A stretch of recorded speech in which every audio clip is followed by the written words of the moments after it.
Pourquoi au Cameroun, il y a du pétrole? Pourquoi au Congo, il y a du pétrole? Ouais, le cyberactiviste Begré Mambré est en train de faire des grosses révélations sur Alassane Ouattara actuellement. Regardons la vidéo ensemble. Bonjour chers frères et sœurs. Il nous faut cesser de présenter l'orpaillage clandestin comme une catastrophe naturelle. Une catastrophe naturelle, c'est une catastrophe qui est provoquée par la nature. Il y a un tremblement de terre, les gens meurent. C'est une catastrophe naturelle. Il y a la tornade, il y a la foudre qui élimine des gens, c'est une catastrophe naturelle. Mais l'orpaillage clandestin s'inscrit dans un programme, dans un complot d'Alassane Ouattara et ses amis contre la démographie ivoirienne, voire la démographie africaine, puisque beaucoup d'étrangers vivent en Côte d'Ivoire. Alors, il faut comprendre ce que dit le président Laurent Gbagbo depuis longtemps. Et quand il vous appelle à vous mettre autour du pacte social, c'est de manière pacifique.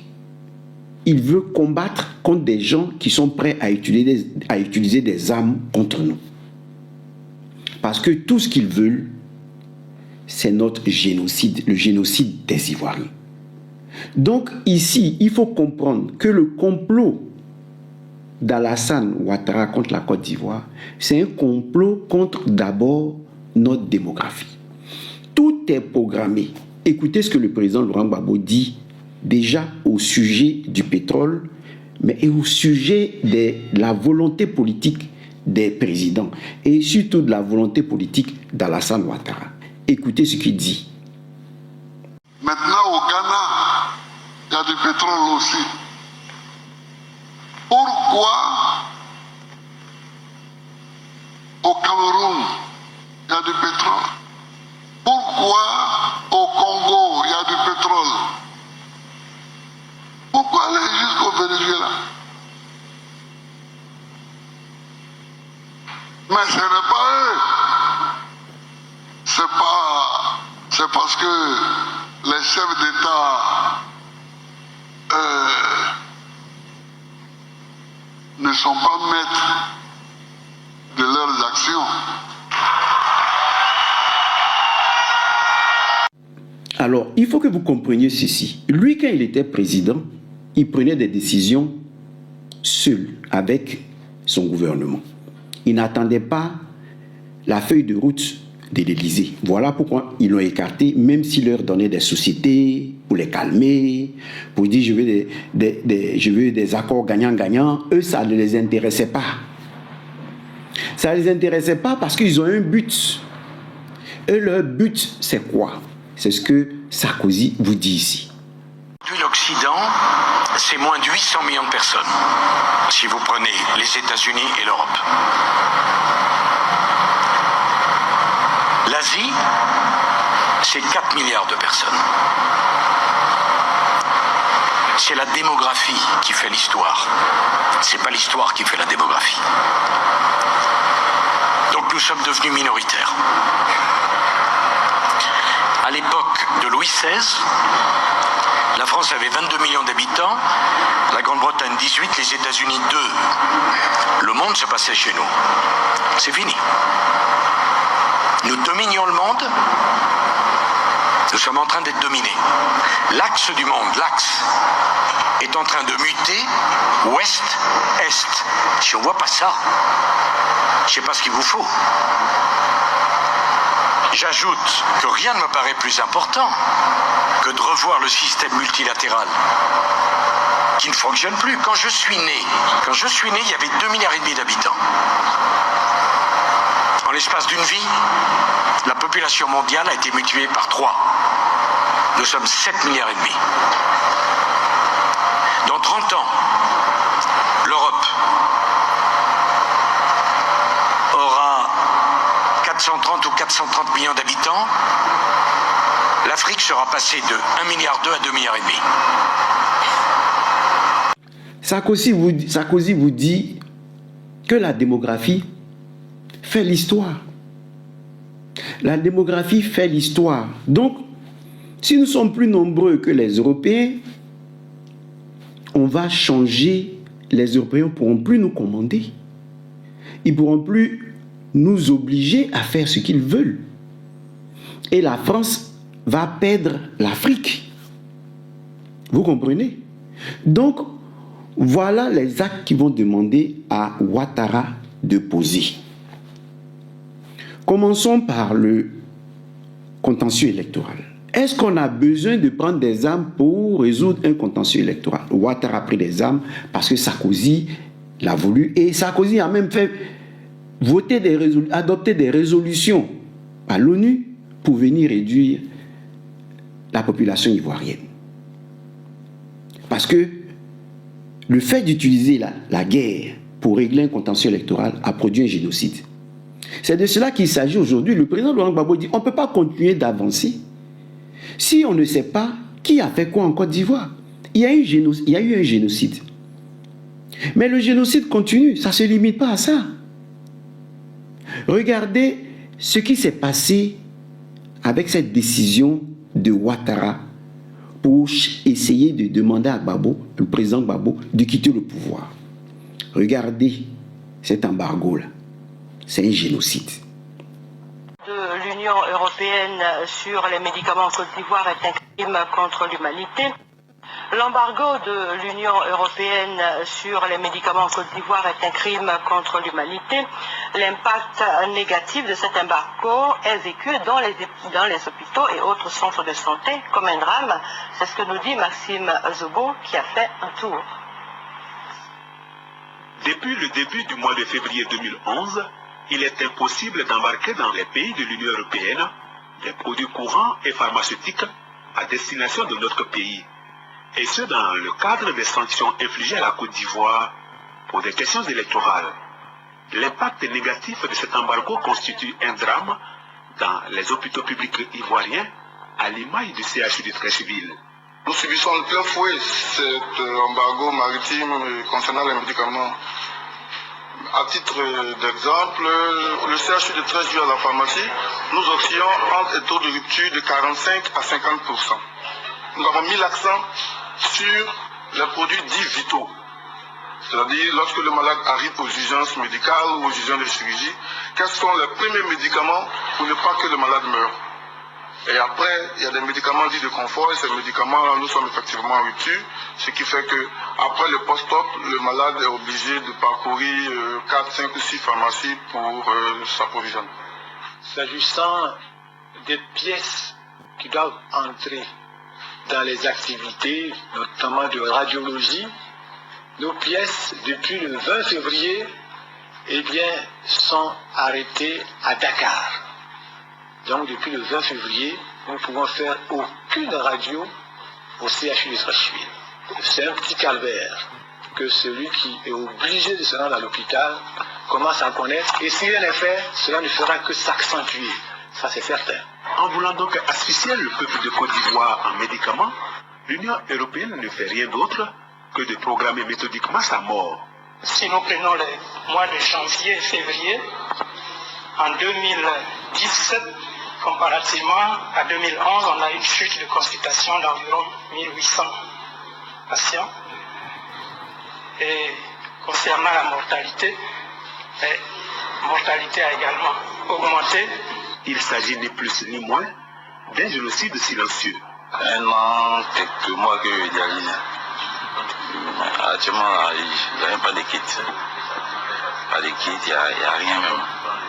Et puis, je suis dialysé une fois dans la semaine, alors que normalement c'est 2 fois. Ce qu'on paierait à 2500 francs pour pouvoir dialyser au juste, il faut au moins 20 quelques 25 000, 26 000 pour pouvoir dialyser.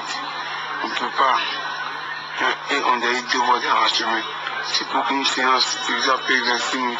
En 2 séances, c'est comme 50 et quelques mille. Mais là, quoi, qui va dire tu vas mourir. On a oublié de prendre tout. On a tout le pays à faire pour pouvoir venir dialyser. C'est ça nos problèmes. Ils n'ont pas diminué Sinon, on va plus égaliser les codes, on va mourir. Pour les produits d'hémodialyse, leur rupture persistante a occasionné de janvier à février 2011 déjà 24 décès sur les 523 enregistrés au CHU de Trécheville dans la même période. Ce nombre pourrait s'accroître les jours à venir si cet embargo perdurait. Vous avez suivi? C'était un génocide programmé. La guerre a éliminé des personnes. L'embargo sur les médicaments est venu aussi éliminer des Ivoiriens. Faites le compte, hein. Combien d'Ivoiriens s'en vont? Et ça diminue notre population. Vous voyez? Maintenant, quand vous parlez d'orpaillage clandestin, regardez ce qui se passe dans les fleuves. Alors, ce qui est étonnant, c'est que on voit même des gardes-corps de ministres répondre à un commentaire de quelqu'un, je crois à Kradjo ou à Kadjo, sur le net. C'est-à-dire parce qu'il a fait un commentaire sur Facebook. Le garde-corps le menace. Mais cet orpaillage clandestin-là, vous pensez que le gouvernement ne le voit pas? Regardez ce qui se passe.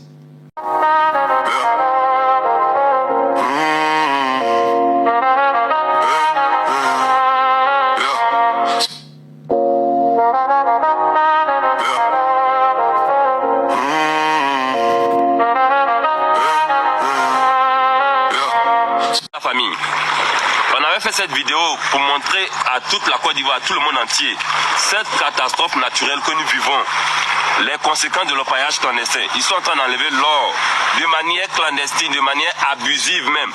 Ils déversent la boue, ils déversent le mercure, le cyanure dans nos eaux. Et cela pollue nos eaux. Les activités de pêche ne sont plus possibles. Les activités de nage, de plage ne sont plus possibles dans nos localités. Et ça ne touche pas seulement le sud Komoé, ça ne touche pas seulement mon village Nguémé, ça touche plusieurs villages, Frambo, Tiapoum, jusqu'à Assini, Nguémé compris. Et ce n'est pas seulement le sud Komoé, ça touche aussi les régions de Côte d'Ivoire. Les 4 grands fleuves de Côte d'Ivoire sont pollués.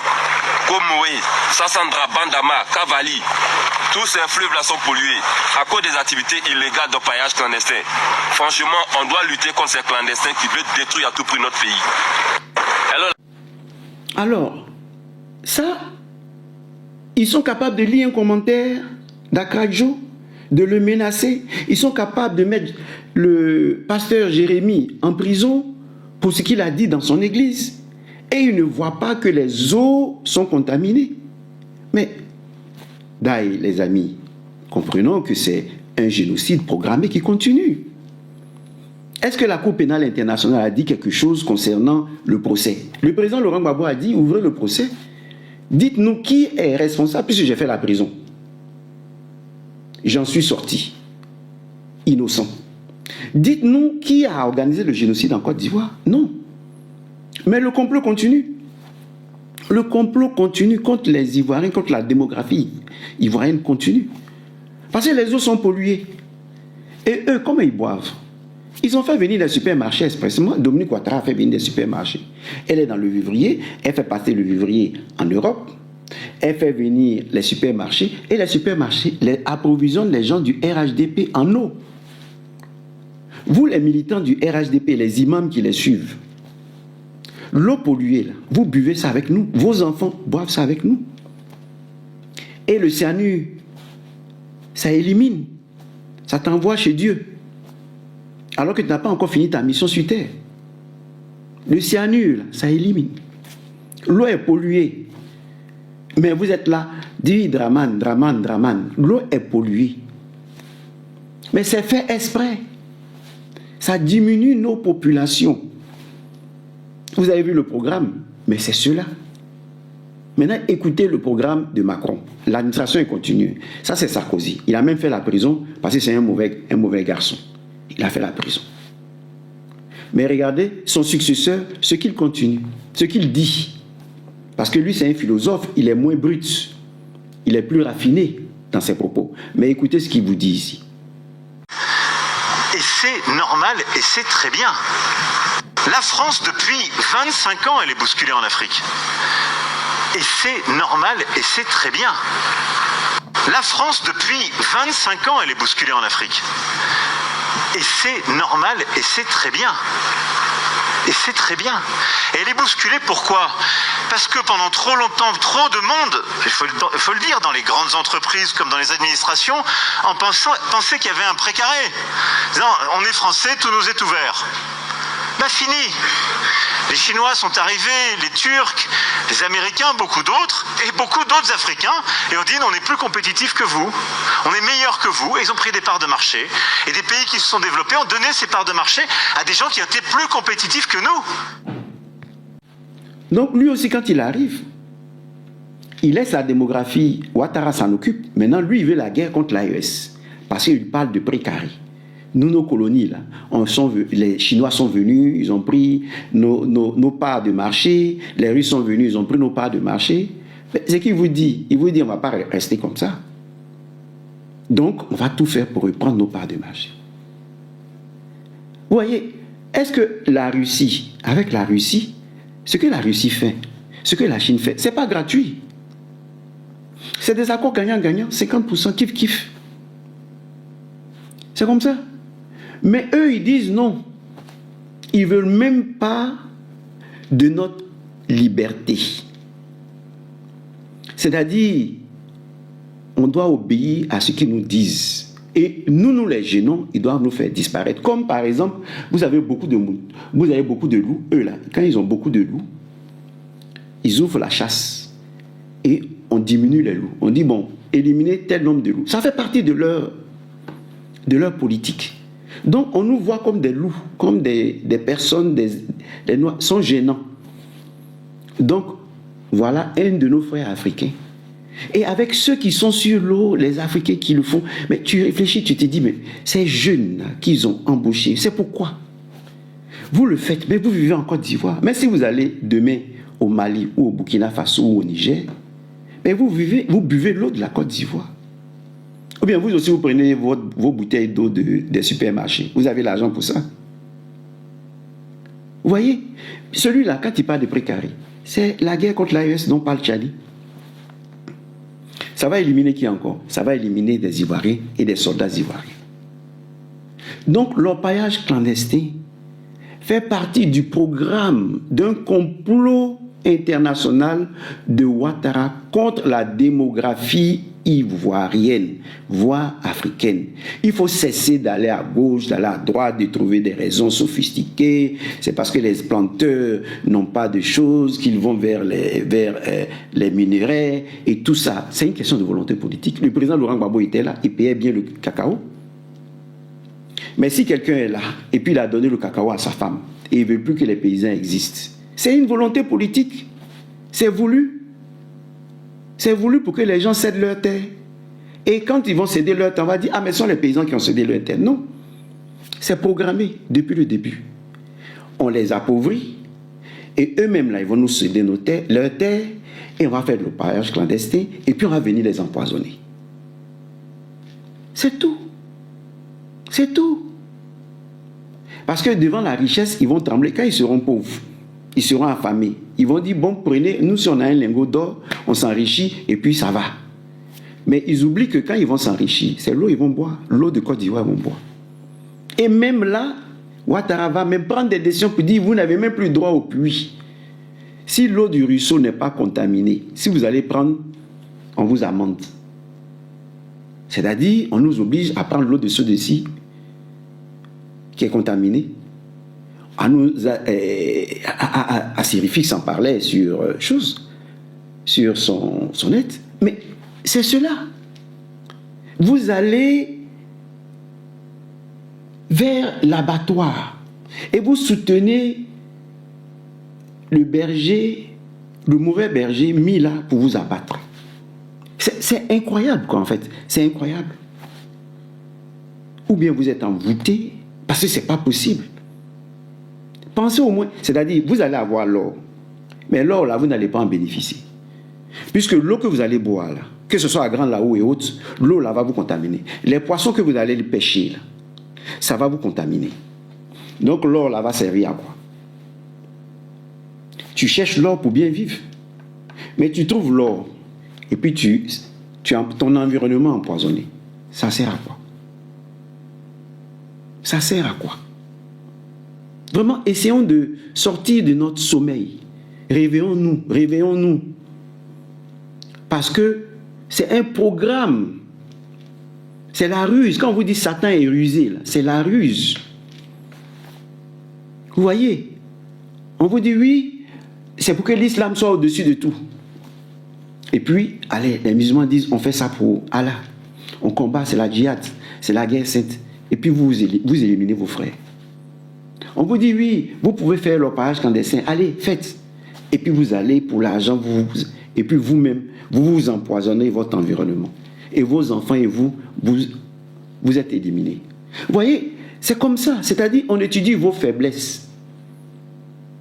Et on dit, si on fait ça, ils vont faire ça. Si on fait ça, on va faire ça. Voilà pourquoi il y a un guide comme le président Laurent Gbagbo. On écoute. Voilà pourquoi nous sommes là pour vous dire, ça c'est pas bon, ça c'est bon. On voit la politique du président Gbagbo, on dit voilà le pacte social, suivons ça. Vous voyez?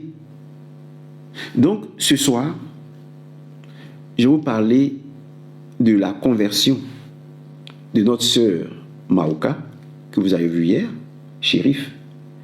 Et je vous dis que sa conversion est un message de Dieu pour la Côte d'Ivoire. Mais un message qui ne touche pas seulement les musulmans ou les chrétiens, ça touche tout le monde. Parce que dans ce qui s'est passé dans sa vie, il y a le témoignage de la Cananéenne, il y a le témoignage de la Samaritaine.